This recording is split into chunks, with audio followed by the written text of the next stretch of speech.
Bienvenidos a su clase de español sección gramática, página 364. El pretérito y el imperfecto. Narrar acciones en el pasado.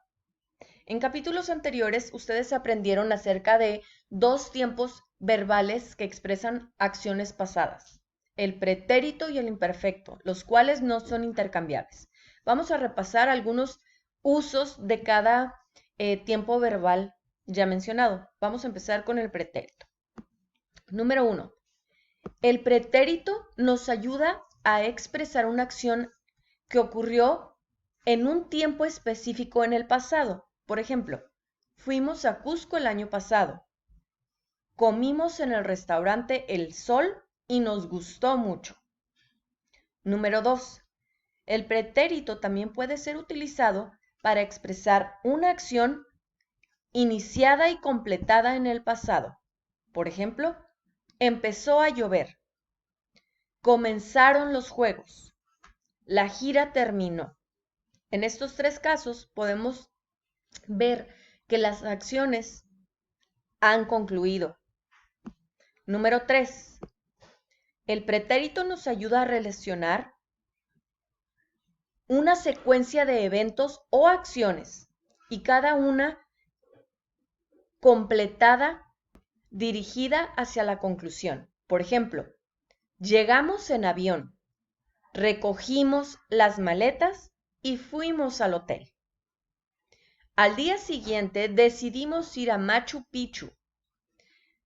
Vimos muchos ejemplos de la magnífica arquitectura incaica. Después anduvimos un poco por el camino de los incas. Nos divertimos mucho.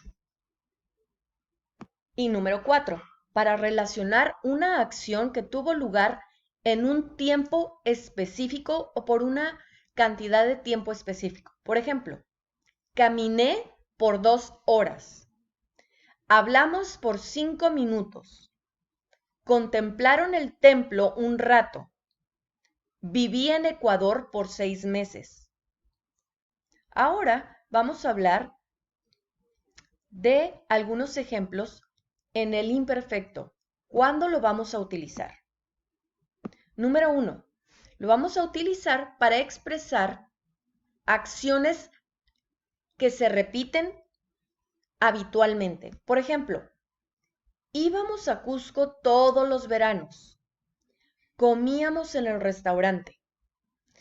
En ambos casos estamos utilizando ejemplos de una acción que se repetía continuamente. Número 2. Para expresar was o were más algún verbo en inglés que termina en ing. Por ejemplo, llovía sin parar. Comenzaban los juegos cuando llegamos. La gira transcurría sin ningún problema. Número 3. Para dar información acerca de lo que estaba sucediendo en cierta situación. Por ejemplo, era un día oscuro. Llovía de vez en cuando. Los turistas llevaban pantalones cortos y lentes de sol. El camino era estrecho y había muchos turistas.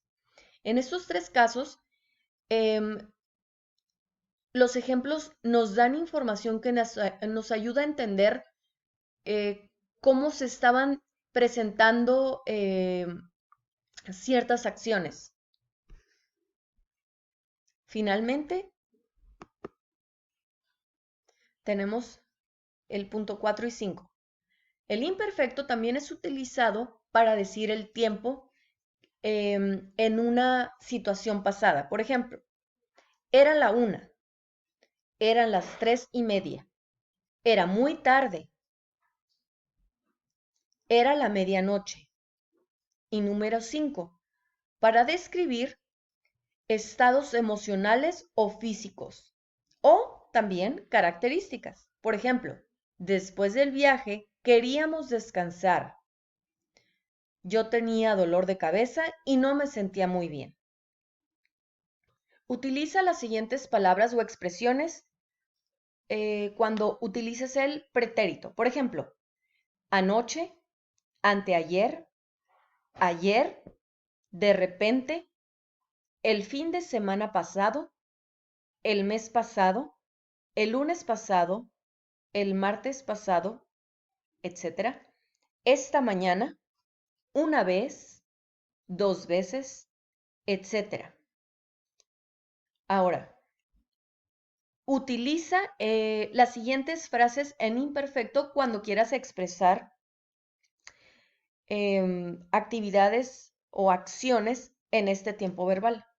A menudo, cada semana, cada mes, cada año, con frecuencia, de vez en cuando, frecuentemente, mientras, muchas veces, siempre, todos los lunes, todos los martes, etc. Todas las semanas, todos los días, todos los meses, todos los años. El pretérito y el imperfecto pueden ser utilizados en la misma oración. Por ejemplo, veían la televisión cuando sonó el teléfono. En este caso, una acción estaba tomando lugar, veían, o sea, utilizamos el imperfecto, cuando llega otra acción a interrumpirla. Sonó el teléfono. Aquí en este caso, el pretérito interrumpe la acción que expresa el imperfecto.